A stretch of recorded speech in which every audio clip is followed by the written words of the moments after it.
I started messing with girls and just messing around and blah blah blah. So another long story short, I ended up getting into some vato, right? So I was just gonna go to this dude's pad and just kick down the dude's front door and go all up inside the dude's house and get him, man. So I went to the house and I was kicking down the dude's front door, and I was kicking down his front door. He shot me, boom, out the side window right here. So I got hit, boom. And then I like didn't even feel it, bro. Like I didn't even feel it because I heard bottles when I was busted. You used to tell me they got shot, like they didn't feel it, or they got stabbed and they didn't feel it. But I didn't feel it, and I didn't hear it or nothing. Eh? You know what it felt like? Like I mean, you are talking right now. Let's say somebody just home came behind you and just like, socked you in the gut. That's what it felt like. I just felt like that. And I took like 2 steps and I fell. And then that fool was trying to rip on me some more. Boom, boom. But I was trying to like pull myself with my arms, right? So then my brother came, boom, and they grabbed me and they took me to the car and they're like, what's wrong with you? Because I had no blood or nothing, right? And they were like, what's wrong with you? And I told them, I don't know. I think I'm shot. I can't feel my legs. And then they lifted up my shirt and they were like, yeah, you're shot.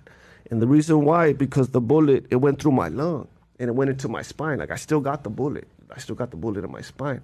But the bullet went through my lung and it went into my spine, right? So all my blood was going into my lung and I was choking on my own blood, right?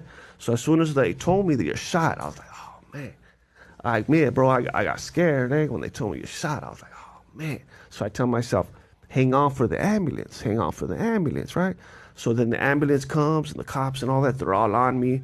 They put an IV in me and they're all talking, the cops and the ambulance and all of that. And then they're like, he's not going to make it. Like I hear them talking. They're like, he's not going to make it. His only chance is to call for the chopper and all that.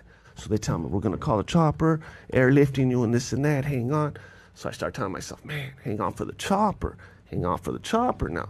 Finally, the helicopter comes. They put me in it. We're flying, eh? We're flying. And then when I'm in the helicopter, bro, like you could feel it, bro. You could feel it when you're dying. Eh? Like I could feel it. Eh? I righteously felt like I was dying, bro. I was right there. I was choking on more blood, and I felt like I was dying, right? So I got scared, eh? You know what I mean? I was like, dang. The only thing on my mind, bro, at that time when I was right there, like, I thought I was gonna, at any second, only thing on my mind was, I'm gonna go to hell right now. That was the only thought. I wasn't thinking of my homeboys, my lady, or any of that. I was only thinking, I'm going to hell right now. I'm gonna go to hell, eh? Because I knew when I was busted, everything that I was reading and learning about God and all that, and then I knew I was just kicking down that Vatos door and all of that. So I'm thinking, damn, I'm gonna go to hell right now. So I just started calling out to Jesus, but I wasn't praying like, Lord, help me to live or any of that, because I thought I was going to die at any second. It was only like repentance. I only didn't want to go to hell, but it was a trip because I was all scared and all dying and all that, emotionally, physically, all scared. But once I started calling out to Jesus, it's like hard to describe, and it never has happened ever again. I felt like a wonderful peace came over me. I was just like, so at peace, so comforted, like I can't even describe to you at words. I was just okay, right? And even when the doctors, like I'll even tell this little part of the story. I never really tell it usually when I tell my story because I didn't actually see it, but this is what my parents told me. Because you know when you get shot, the cops can. So I'm back there, they get to the hospital and the doctor comes out. They said that the doctor told them it was like a miracle. He said that the bullet was coming like straight from my heart. But then all of a sudden, it went like, and like ricocheted. And he didn't know how it happened. The doctor told... What size bullet was it? 38. Okay. And he told them it was like if an angel put his hand in front of my heart, that the angel could, like the bullet was like coming straight to my heart for just no apparent reason. It went, it went into my spine. It like ricocheted. And the doctor was like, so I never really say that part because I didn't actually, that's just what my parents told me, the doctors told them. But like I said, I was totally changed, right? Even the nurses like tripped out one time. They came in my hospital room and it was full of the homeboys. It was full of gang members. All my homeboys were in my hospital room and they were like, hey, we're going to go get that dude. Remember, we're going to go roll. We're rolling. We're going to go get that food and all that. And I told them, nah, let him go. And my homeboys were like, what you mean? We're going to, what? And I was like, yeah, let him go, eh? And they were like, what do you mean? We ain't let him. We're going to go. We're going to roll and all that. And then I was like, nah, man. I don't know what's wrong with me. I don't understand what's going on, but I forgive him, eh? Just let him go, eh? And then ever since then, like even the doctors when I was in the hospital, they were like, we never seen a little vato like you before. Usually when we tell them they're never going to walk again, usually we have to give them antidepressant medicine, especially when they're young, and we tell them they're never going to walk again. We have to give them antidepressant medicine. But I was cool. Like, the Lord gave me peace for my situation. I was cool, right? So the doctors were like, can you go around the hospital and try to cheer up all the other patients, eh? So I was all shot up and all that myself, but I'll go around the hospital in my wheelchair trying to cheer up all the other patients. And the thing too that helped me was, I remember when I went to this one dude, went to go try to cheer up this one. There was this one, he was a black guy, right? Somebody put a gun in his mouth and shot, because they had me in the wing up there with like all the paralyzed people, right? So there was a dude, somebody put a gun in his mouth and they shot, boom. So it went out way out here. And the higher up, the level of the injury, I don't know if you know that. Quadriplegic. The worse you are, right? Yeah. So he couldn't move nothing, eh? His eyes were like, he just had his eyes, and then his mouth was wired shut. So I'm right there, and I'm looking at this dude, and I'm like trying to cheer him up, and I'm like, how can I complain about my situation? At least I could move my hands, and look at this dude, you know what I mean? So I always was grateful, you know what I mean? And then too, I knew my past. I knew when you're running amok and you're doing a lot of things, you know what's coming to you, you know what I mean? Like I knew I was either gonna get life or go to jail, you know what I mean?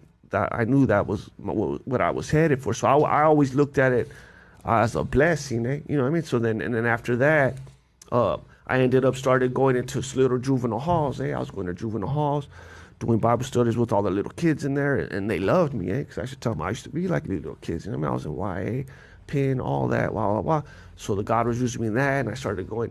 Then I started going into prisons, doing Bible studies in there, and then I started speaking at churches, car shows, just a lot of things. God was just using me for a lot of things, and then even my whole family all got saved now. They're all saved, and they're all serving God. Woo! Wow, bro. But none of it's me, bro. Like, don't get it twisted. I'm not giving myself no glory. It's all God. He did all that. It was none of it is me, eh? How old were you when you got shot, this situation? 26. You're 26, and how old are you now? 48. 48. Wow. Huh. So yeah, and I was fresh out too, right? Like I was fresh out. I was only out. You were tripping on a female, and the dude was there or something like that? Yeah, got into so I took some dude's girl, and you know what I mean? I thought that the dude who's talking a lot of smack, so I was gonna go over there, you know what I mean? And then yeah, he shot me, eh? So I got shot. But I was up to no good, you know what I mean? It was, and then right before, and then it was before that, because like even like a week before that, some dude, I went, because I hadn't went to my neighborhood since I've been out, because I got out, 2 strikers, you know what I mean? I was trying not to roll around and all that, but one of my homeboys, my homeboy Rascal, told me, hey, come to the hood, I'll pick you up. He was already settled down, you know what I mean, and all that. He's like, so you'll just be at the house, this and that. So I went over there, and when I was over there, right, it was like broad daylight like this, like 1 o'clock on a Sunday, because his little daughter played softball, right? And I was right there in the hood, and I was the first time being in the hood, and then, so right there, and it's his daughter with her little softball coach, right? And a car pulls up, and it was some of my enemies, right? So I'm like, what's up, hey? You know what I mean? I came up to the car with the homeboy, and that fool put a scar on me, like close, eh? Like close. He had me right here. And then I was like, oh man. And then and then my homeboy Rascal was like, hey, you're gonna shoot us, eh? In front of my daughter? Because his little daughter was right there, and her little baseball coach, and then another little girl, that coach's little daughter, little girl, like 8 years old. And you could tell that he wanted to shoot us. Like he was like he was wanting to shoot us, right? Even right there. But he was like that, and he was like, nah. But it was like, to me, that was like, God was like giving me a chance, like, you know what I'm saying? Like, because I could have died right there. Right there. And he gave me another, like, he was trying to reach out to me, you know what I mean? But I got so many, like, I'm saying, sure you do, so many times when you should have died or whatever, but I feel like, I'll give you another example just to show you. There was this other time, right? A long time ago with me and my homeboys, right? Me and a carload of my homeboys, we were rolling, right? So we rolled up to Salvato, one of our enemies, right? He's right here, right next to us, and he didn't see us, bro. We're right next to him, like this carload of homeboys, and I see him, and the homie, I told him, give me the Fusca. The homie gives me the Fusca, right next to him, and usually I'll just blast, eh? That's how I am, right? So we pull up right, and this dude doesn't even see us, eh? So I'm right here gonna blast, and then I don't, right? And then all the homeboys were telling me, shoot. And they never in their lives had ever had to tell me to shoot. and they're telling me shoot you, and I'm like, something, I don't shoot, right? I don't shoot the dude, and then he like drives away, and then I'm like, damn, hey, what the heck just happened to me? That's so weird that I didn't understand what the hell had happened, right? So then years later, I'm in the homeboy, me and a couple of my other homeboys, we're going around my neighborhood sharing the gospel with people, right? And I tell that story to a couple of my older homeboys, and when I told him, the homeboy looked like a weird look on his face, like, and I said, why, what's up, eh? And he goes, you know what? Me and the homeboys caught that same dude, same situation. It was weird as hell. We were gonna get the dude, but something weird happened and we didn't get the dude and all that. And you know what? That dude ended up being a pastor. Eh? Wow. So imagine God was protecting that vato. Like he didn't even know, even to this day or whatever, that vato don't even know how close to death he was. Like he didn't even know that there was vatos right next to him about to blast him. He didn't even know. That's what I'm saying. God, you don't even know. And God was looking out for that dude. And he later was going to be a pastor. But see, God knows the beginning and the end. And so he knew.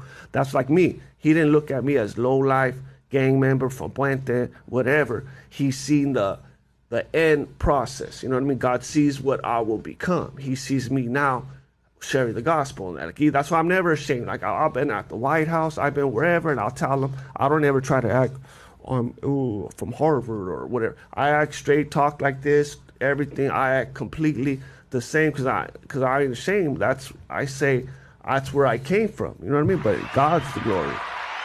God's the glory.